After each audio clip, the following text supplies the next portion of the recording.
My name is Sundhe Moses. In 1995, I was unjustly arrested for the crime of murder, assault, and weapons possession. After spending 2 years on Rikers Island, I was wrongfully convicted for the crime of murder and sentenced to 15 years to life in prison. The scariest part of my wrongful conviction and arrest was the way that the homicide detectives handled the case. They were very aggressive, physically aggressive, in the interrogation room. And then what I was being charged with was very scary, which was the murder of a 4-year-old girl. During my trial, I had a discussion with my trial attorney. He said to me, it's about who puts on the best performance.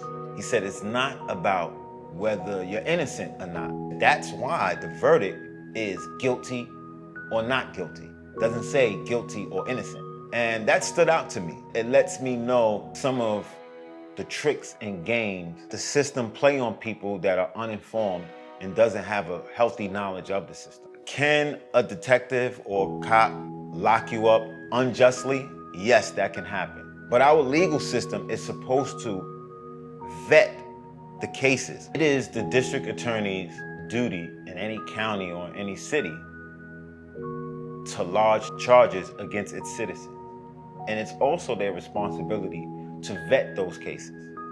In my case, and the people that were wrongfully convicted by Scarcella, because he made such large arrests, because he was a homicide detective, so these were all murders. So these weren't robberies or burglaries, these were all murders in high-profile cases.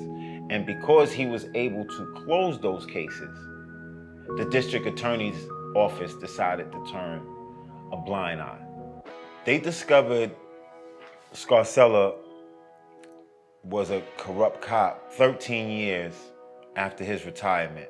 It does involve crooked detective and crooked cops. It does involve racism, but it also involves people that's just not doing their job, people that are not knowledgeable about their job. Some of this discussion spreads that awareness and that we can have those discussions. What we want in a district attorney or an attorney or even a judge.